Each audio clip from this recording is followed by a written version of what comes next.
Hello friends, आप देख रहे हो न्यूरा पाठशाला एजुकेशन और हमारी जो पॉलिटी की सीरीज़ चल रही थी उसका ये सेकंड पार्ट है। तो उसमें हम जो है पहला क्वेश्चन देखेंगे, पर उससे पहले मेरी रिक्वेस्ट है कि अगर गाइस ये वीडियोस आपको अच्छी लगती है तो प्लीज़ इन्हें लाइक ज़रूर किया करिए और शेयर करिए करिए, ठीक है। तो अब हम पहला क्वेश्चन देख लेते हैं। पहला क्वेश्चन है, constitution of India came into effect जो है फ्रॉम।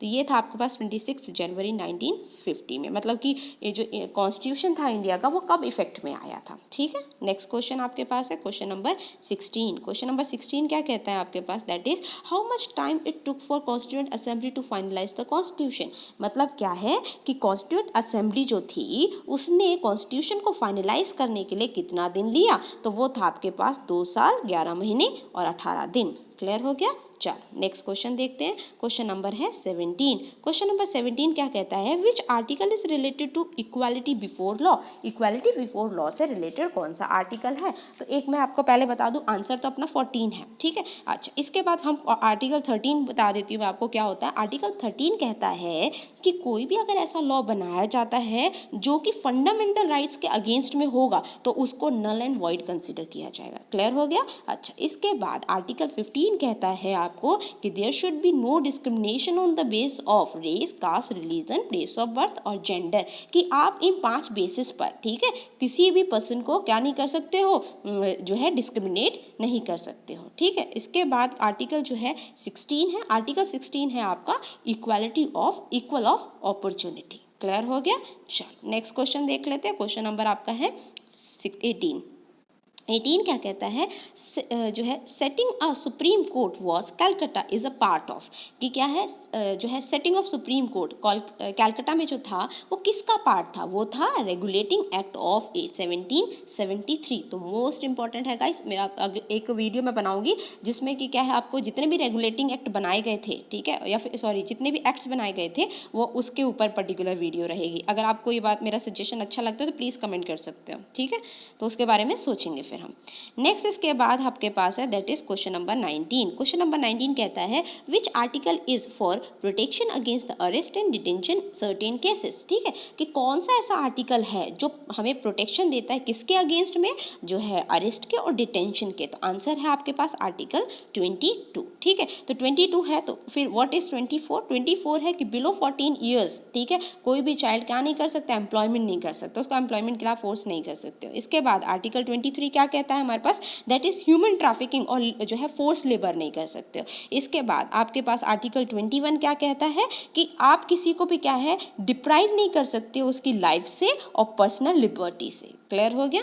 चलो नेक्स्ट क्वेश्चन देखते हैं। नेक्स्ट क्वेश्चन आपके पास है क्वेश्चन नंबर 20। क्वेश्चन नंबर 20 क्या कहता है, the Christian missionaries were allowed to spread their religion in India under the act, की क्या है, जो क्रिश्चियन मिशनरीज थे उनको अलाउ किया गया था कि वो अपने रिलीजन को क्या कर सके, स्प्रेड कर सके। तो ये कौन से एक्ट के अंदर था, तो ये था आपके पास चार्टर एक्ट ऑफ 1830, ठीक है। क्लियर हो गया। अच्छा नेक्स्ट देख लेते हैं। अब नेक्स्ट आपके पास है क्वेश्चन नंबर 21। क्वेश्चन नंबर 21 क्या है, which article is related to equal justice and free legal aids, ठीक है। तो मैं आपको पहले बता दूं, इसका आंसर आपका दैट इज आर्टिकल 39A, ठीक है। तो मैं एक आर्टिकल 39 भी बता देती हूँ, वो क्या है आपके पास, वो है कि आप क्या कर सकते हो, मतलब ये क्या करता है, सिक्योर करता है लाइवलीहुड ऑफ द चिल्ड्रन, जो है सिटीजन्स की, इक्वल डिस्ट्रीब्यूशन ऑफ रिसोर्सेज की, कॉन्सेंट्रेशन ऑफ वेल्थ की, और इसके साथ साथ equal pay for equal work. तो ये सब किस में आ जाता है, आर्टिकल 39 में, इनके जो सब क्लॉज है उसके अंदर बता रखा है ये, ठीक है। और इसके बाद साथ साथ में क्या आपके पास जो आर्टिकल 43 है, वो 43 आपके पास है, दैट इज लिविंग वेजेस आपको प्रोवाइड करने किसको, वर्कर्स को। क्लियर हो गया। अच्छा, अब इसके बाद अगर आर्टिकल 43A जो अगर देखा जाए तो इसका आंसर आप लोग कमेंट बॉक्स पे कमेंट करोगे। क्लियर हो गया। चलो, और फिर नेक्स्ट जो है वीडियो में इसका आंसर मैं रखने वाली हूँ। अच्छा, क्वेश्चन नंबर अब आपके पास है 22। क्वेश्चन नंबर 22 क्या कहता है, आर्टिकल 44 इज रिलेटेड टू विच। देखिए आर्टिकल 44 जो है वो बेसिकली आपके पास किससे रिलेटेड है, that is uniform civil code for citizen. किससे रिलेटेड है, यूनिफॉर्म जो है civil code for citizen. Clear हुआ। चलो मैं आपको प्रीवियस का भी आंसर बता ही देती हूँ। चलो एक मिनट। देखिए जो आपके पास आर्टिकल जो है 43A था ना, ठीक है, तो 43A क्या कहता है आपके पास, दैट इज कि पार्टिसिपेशन ऑफ, ठीक है, participation of worker in the management of India, ठीक है, कि क्या होना चाहिए, वर्कर्स की पार्टिसिपेशन होनी चाहिए मैनेजमेंट में। क्लियर हो गया। तो ये 43A है। क्लियर हो गया। चलो नेक्स्ट, इसके बाद नेक्स्ट क्वेश्चन देखते हैं, क्वेश्चन नंबर 23।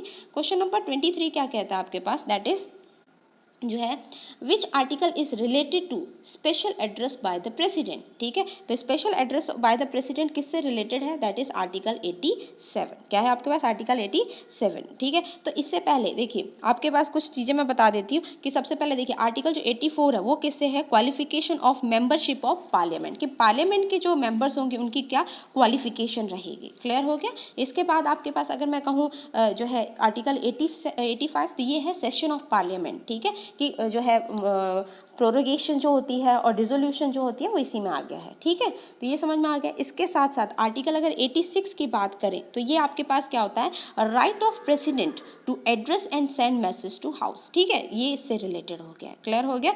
तो आई होप कि ये सारे आर्टिकल्स आपको पता चल गए होंगे। अब नेक्स्ट क्वेश्चन देखते हैं, क्वेश्चन नंबर आपके पास है 24। क्वेश्चन नंबर 24 क्या कहता है, which article is related to assent of bill. Assent of bill से रिलेटेड कौन सा आर्टिकल है। क्लियर हुआ। अच्छा, अब इससे पहले देखो आंसर मैं बता दूं, एसेंट ऑफ बिल मतलब सहमति देना, एसेंट मतलब। क्लियर हुआ। एसेंट ऑफ बिल से रिलेटेड कौन सा, जो जैसे आपने सुना होगा कि बिल लोकसभा में राज्यसभा में पास होता है ना, तो उसकी एसेंट देने की जो है आप कह सकते हो किससे रिलेटेड है, कौन से आर्टिकल से, तो वो है आपके पास 111। क्लियर हो गया। अच्छा, इसके बाद मैं 112 भी बता देती हूँ, ये आपके पास जो है वो है एनुअल फाइनेंशियल स्टेटमेंट से रिलेटेड। ठीक है, और जो 114 आता है ना वो होता है अप्रोप्रिएशनल जो है बिल, उससे रिलेटेड रहता है। ठीक है, और इसके बाद अगर 98 की बात करें तो ये होता है सेक्रेटरीट ऑफ पार्लियामेंट। ठीक है, in each house of parliament. Clear हो गया। ठीक है, तो मतलब जो है सेपरेट सेक्रेटरीट रहेगा आपके पास, स्टाफ रहेगा किसमें, पार्लियामेंट में। ये इससे रिलेटेड है आर्टिकल 24। ठीक है, नेक्स्ट इसके बाद आपके पास है क्वेश्चन नंबर 26। क्वेश्चन नंबर 26 बोला हुआ है, इन विच जो है amendment act of Sindhi language was include as 15th regional language in 8 schedule. ठीक है, कि कौन सा ऐसा अमेंडमेंट एक्ट था जिसको सिंधी लैंग्वेज को क्या किया, 15th रीजनल लैंग्वेज में उसको क्या है 8th शेड्यूल में इंक्लूड किया गया। तो वो आपके पास कौन सा था, that was 21st constitutional amendment act 1967। ठीक है, ये आपके पास था। अच्छा, देखिए आपको मैं ये बता सकती हूँ, जी आपने देखा होगा 7 मोस्ट इंपॉर्टेंट है, हालांकि ये पता होना चाहिए, जो 7th आपके पास कॉन्स्टिट्यूशन अमेंडमेंट एक्ट है ना, ये रिलेटेड आपका स्टेट रीऑर्गेनाइजेशन से। क्लियर हो गया। अच्छा, और अगर हम बात करें 15 कॉन्स्टिट्यूशन अमेंडमेंट एक्ट, तो ये किससे है, जो है rest of the retirement age of high court from 60 to 62, मतलब कि आपकी जो हाई कोर्ट में जो जज होते हैं उनकी जो एज ऑफ रिटायरमेंट थी ना, वो इस कॉन्स्टिट्यूशन अमेंडमेंट एक्ट के अकॉर्डिंग चेंज की गई थी। पहले 60 हुआ करती थी, बाद में उसको किस में कर दिया गया, 62 में कर दिया गया। क्लियर हो गया। ये था आपके पास। नेक्स्ट आपके पास है क्वेश्चन नंबर 27। क्वेश्चन नंबर 27 क्या कहता है, in which constitutional amendment act seat of Lok Sabha ever increase from 525 to 545, कि ऐसा कौन सा कॉन्स्टिट्यूशन अमेंडमेंट एक्ट था जिसके अकॉर्डिंग लोकसभा की सीटें 525 से 545 कर दी गई। ठीक है, तो वो था 31st कॉन्स्टिट्यूशन अमेंडमेंट एक्ट 1973। क्या था आपके पास, ये वाला। क्लियर हो गया। अच्छा, तो अब हम जो है आगे चलते हैं, लेकिन इससे पहले आपको मैं कुछ बता देती हूँ, जैसे कि 21st कॉन्स्टिट्यूशन अमेंडमेंट एक्ट किसका था, इंक्लूड सिंधी लैंग्वेज को। ठीक है, अच्छा, इसके साथ साथ 24th की अगर बात करें तो वहाँ क्या था, अमेंड किया गया था 13 and 368 आर्टिकल को। ठीक है, वो क्या था, regarding the power of parliament to amend the constitution. Clear हो गया। ये था आपके पास। इसके बाद अगर 25th कॉन्स्टिट्यूशन अमेंडमेंट एक्ट की बात करें तो ये किससे रिलेटेड था, ये था जो है न्यू क्लॉज हमने ऐड किया था 31st C। क्लियर हो गया। तो ये आपके पास था। ठीक है, और कोई बचा है क्या, ठीक है, नेक्स्ट देख लेते हैं। नेक्स्ट इसके बाद आपके पास है क्वेश्चन नंबर 28। क्वेश्चन नंबर 28 क्या है आपके पास, in which constitution amendment act Sikkim was made full fledge state of union of India, कि ऐसा कौन सा कॉन्स्टिट्यूशन अमेंडमेंट एक्ट हुआ था जिसके अकॉर्डिंग सिक्किम को क्या है, फुल फ्लैज जो है स्टेट बना दिया था। ठीक है, full fledge state of union of India का, तो वो कौन सा था, वो था 36th constitution amendment act 1975। Clear हो गया। तो ये था आपके पास। अच्छा, तो ये हो गया आपके पास। नेक्स्ट देख लेते हैं। नेक्स्ट इसके बाद आपके पास है क्वेश्चन नंबर 29। क्वेश्चन नंबर 29 क्या कहता है, देखिए गाइस जितने भी ये क्वेश्चंस कर रहे हैं ना पीछे किसी ना किसी एग्जाम्स में पूछे हुए हैं, तो इनको इस वीडियो को आप 2-3 बार रिवाइज करोगे तो आपको ये सारे याद होने शुरू हो जाएंगे। ठीक है, नेक्स्ट क्वेश्चन देखते हैं। In which constitution amendment act Goa was made full fledge state with a state assembly. ठीक है, तो वो कौन सा था, 56th कॉन्स्टिट्यूशनल अमेंडमेंट एक्ट 1987 ये था आपके पास। ठीक है, तो हम थोड़े से बाकी भी कॉन्स्टिट्यूशन अमेंडमेंट एक्ट देख लेते हैं। तो सबसे पहले अगर 43 की बात करें तो वो क्या था, restored the jurisdiction of supreme court and high court. मतलब क्या है कि जो अगर जैसे कि जो सुप्रीम कोर्ट जो था, सुप्रीम कोर्ट और जो हाई कोर्ट की जो जजमेंट होती है ना उनको क्या कर लेते हैं, स्टोर करके रख लिया जाता है। इससे क्या होता है कि अगर उस तरह के कोई और केसेस अगर आते हैं तो उन रिजल्ट्स को हम देखकर कोई एक सुनवाई किया जा सकता है। क्लियर हुआ, तो ये आपके पास है। इसके बाद आपके पास है 44th कॉन्स्टिट्यूशन अमेंडमेंट एक्ट। तो ये क्या था, empower the president to send back once the advice of cabinet for reconsideration. Clear हुआ, ये आपके पास किस में था, जो है 44th कॉन्स्टिट्यूशन अमेंडमेंट एक्ट में था। ठीक है, इसके बाद अगर हम 57th constitution amendment act, guys most important है, इसको भी कर लीजिएगा याद, ये था reserved seat for ST in the legislative assembly of state. ठीक है, देख लो ध्यान से सुनिएगा, हमने क्या करनी है, एसटी की जो है सीट्स को रिजर्व करनी है। ठीक है, लेजिस्लेटिव असेंबली में, लेकिन किस किस की, ये आपके पास अरुणाचल प्रदेश की, इसके बाद मेघालय की, फिर आपके पास थी मिजोरम की और फिर थी नागालैंड की। ये 4 स्टेट की क्या करनी थी, सीट्स को रिजर्व करना था। ठीक है, एसटी की सीट्स को। क्लियर हो गया, किसमें, लेजिस्लेटिव असेंबली में। आई होप समझ में आ गया होगा। नेक्स्ट क्वेश्चन देखते हैं। नेक्स्ट क्वेश्चन आपके पास है, दैट इज, देखिए, in which constitution amendment act an authoritative text of constitution in Hindi was provided to the people of India by president। ठीक है, तो ये जो आपके पास है दैट इज ये आना चाहिए 58th constitution amendment act 1987। Clear हो गया। अच्छा, नेक्स्ट क्वेश्चन देखते हैं अब हम। नेक्स्ट क्वेश्चन आपके पास है जो है, नेक्स्ट क्वेश्चन है, which constitution amendment act provide reservation in admission in private unaided educational institute for students belonging to scheduled caste and tribes or the other backward classes। ठीक है, तो ये आपके पास था कि जो है क्या बोला हुआ यहाँ पे कि विच कौन सा ऐसा कॉन्स्टिट्यूशन अमेंडमेंट एक्ट था जो क्या कर रहा था, रिजर्वेशन प्रोवाइड कर रहा था, किसके लिए, एडमिशन के लिए, किसमें, इन प्राइवेट अनएडेड जो है educational institute for the students, किसके लिए, जो बिलोंग करते हैं स्टूडेंट्स किसमें, शेड्यूल कास्ट से, शेड्यूल ट्राइब से और साथ में अदर बैकवर्ड क्लास से। तो ये था आपका 93rd कॉन्स्टिट्यूशन अमेंडमेंट एक्ट 2005। ठीक है, समझ में आ गया। तो इससे पहले कुछ और भी जान लेते हैं। अगर हम बात करें 92nd कॉन्स्टिट्यूशन अमेंडमेंट एक्ट की, तो ये गाइस इसमें क्या था, 4 लैंग्वेज को इंक्लूड किया गया था। वो कौन सी थी, वो थी आपके पास बोडा थी, डोगरी थी, मैथाली थी और संथाली। ये 4 लैंग्वेजेस को क्या किया था, इसको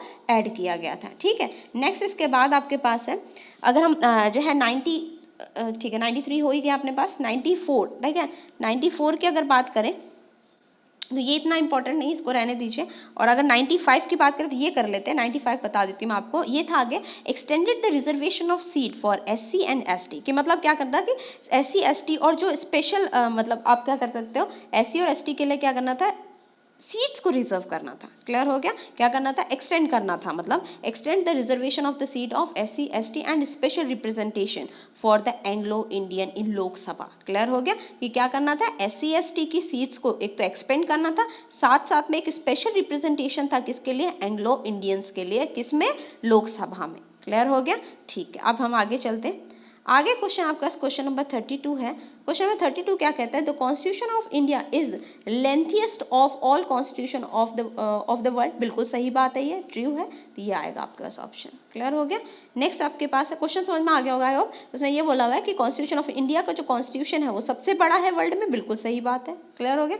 अच्छा, नेक्स्ट क्वेश्चन है, how many articles were originally जो है originally in constitution of India, के ओरिजिनली कितने कॉन्स्टिट्यूशन है, सॉरी आर्टिकल्स हैं जो है कॉन्स्टिट्यूशन ऑफ इंडिया में, दैट इज 395। क्लियर हो गया, ऑप्शन ए आएगा। नेक्स्ट क्वेश्चन आपके पास है, that is how many articles are in constitution of India now. ठीक है, कि इंडिया में एट प्रेजेंट की बात करें तो कितने हमारे पास आर्टिकल्स हैं, वो हैं 448।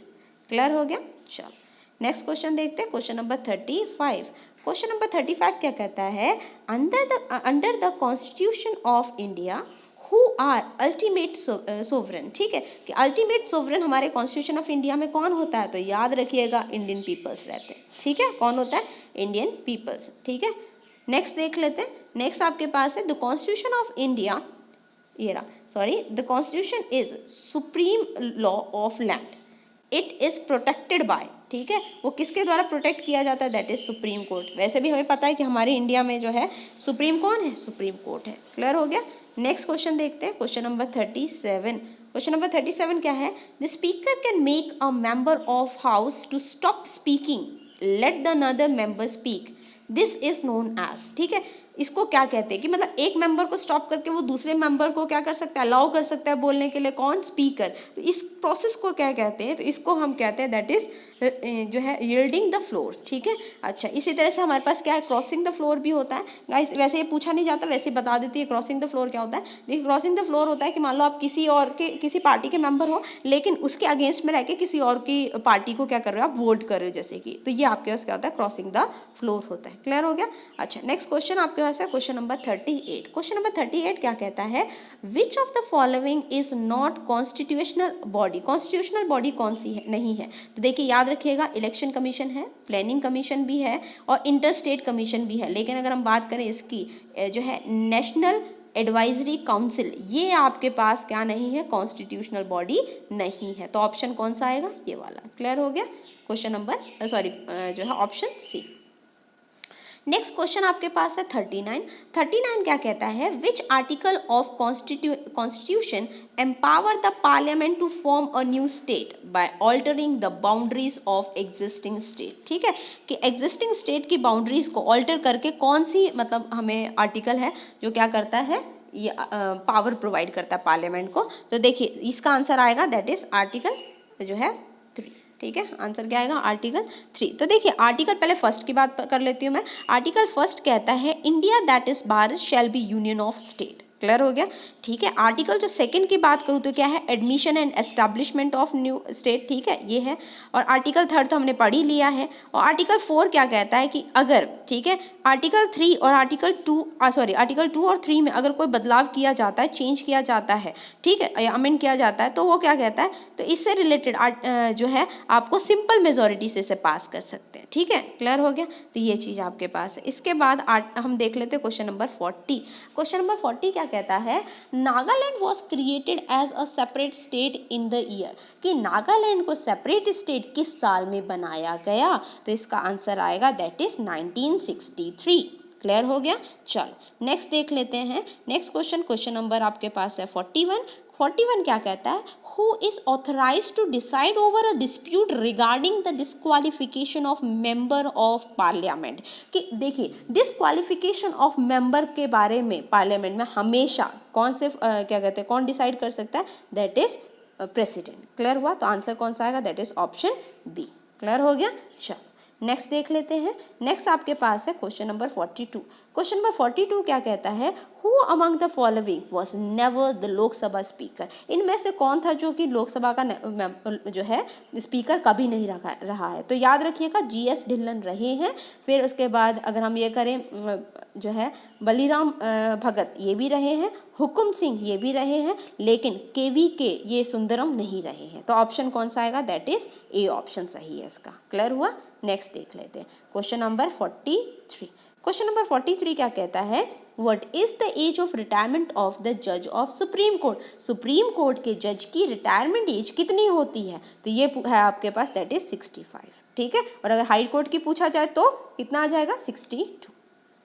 नेक्स्ट देख लेते हैं क्वेश्चन नंबर आपके पास है 44। क्वेश्चन नंबर 44 क्या कहता है, the constitution of India provides, क्या प्रोवाइड करती है वो, ठीक है, तो इसका याद रखिएगा कैबिनेट सिस्टम ऑफ गवर्नमेंट, क्या है आपके पास ऑप्शन इसका, cabinet system of government, clear हुआ। नेक्स्ट देख लेते हैं, नेक्स्ट आपके पास है क्वेश्चन, बहुत अच्छा क्वेश्चन है गाइस, स्टार मार्क कर लीजिए, कि जो है PV Narasimhan Rao is the dash prime minister of, ठीक है, तो वो कौन से प्राइम मिनिस्टर थे, मतलब कितने नंबर के कह सकते हो, तो ये थे आपका 9th प्राइम मिनिस्टर, क्लियर हो गया। चलो नेक्स्ट क्वेश्चन देखते हैं, नेक्स्ट क्वेश्चन नंबर आपके पास है 46। क्वेश्चन नंबर 46 क्या कहता है, इन 2011 the present majority level leader of Lok Sabha is, तो ये थे उस 2011 में प्रणब मुखर्जी। ठीक है, नेक्स्ट देख लेते हैं। नेक्स्ट आपके पास है दैट इज हाँ, the Indian constitution is regarded as, ठीक है, इंडियन कॉन्स्टिट्यूशन जो है किससे रिगार्ड रखता है, ठीक है, रिगार्डेड एज, तो वो आपके पास एक तो federal in form and unitary in spirit. ठीक है, मोस्ट इंपॉर्टेंट क्वेश्चन है गाइस, इस तरह का क्वेश्चन आ जाएगा तो कंफ्यूज ही होते रहोगे, तो इस आंसर को एक बार आप एक दो बार क्वेश्चन इन वीडियोस को देखोगे तो आपको सारा कुछ कवर होता जाएगा। ठीक है, नेक्स्ट देख लेते हैं क्वेश्चन नंबर 48। क्वेश्चन नंबर 48 क्या कहता है, the part of constitution that reflect the mind and the idea of the farmer is, ठीक है, तो ऐसा कौन सा हमारे पास किस पार्ट में, कॉन्स्टिट्यूशन के किस पार्ट को में जो है क्या करते हैं, रिफ्लेक्ट करता है mind and the idea of जो है फ्रेमर्स। ठीक है, तो यहाँ पे क्या आपके पास है दैट इज प्रीएम्बल। ठीक है, क्लियर हो गया, फ्रेमर्स का जो है आइडिया और माइंड किस में रिफ्लेक्ट होता है, तो ये है किस पार्ट में, तो है प्रीएम्बल में। क्लियर हो गया, ठीक है, नेक्स्ट देख लेते हैं। नेक्स्ट आपके पास है The Indian Constitution has borrowed the idea of preamble from the, ठीक है, कि idea of preamble कहाँ से borrow किया है इंडियन कॉन्स्टिट्यूशन का, ठीक है, कॉन्स्टिट्यूशन में, तो वो था आपके पास दैट इज फ्रेंच जो है फ्रेंच कॉन्स्टिट्यूशन से। ठीक है, नेक्स्ट देख लेते हैं। नेक्स्ट आपके पास है क्वेश्चन नंबर 50 और लास्ट क्वेश्चन है आज का ये गाइस, तो देख लेते हैं क्या है आपके पास, व्हाट इज द मिनिमम, एक minute, what is the minimum permissible age of employment in any factory और माइन, अभी बताया कि 14 साल से पहले तो नहीं कर सकता थे, 14 साल। क्लियर हो गया, तो आई होप कि जितने क्वेश्चंस आज करे हैं हमने वो आपको कहीं ना कहीं किसी न किसी एग्जाम में हेल्प करेंगे गाइस। और अगर ये वीडियो अच्छी लग रही है तो फिर मैं रिपीट कर रही हूँ, प्लीज़ इन्हें लाइक और शेयर जरूर किया कीजिए ताकि मेरा एक टारगेट है जो सब्सक्राइबर का 1000 सब्सक्राइबर मेरे हो सके, ताकि मैं आप लोगों को जो है लाइव क्लासेस भी इसके साथ दे सकूँ। तो थैंक यू टू ऑल।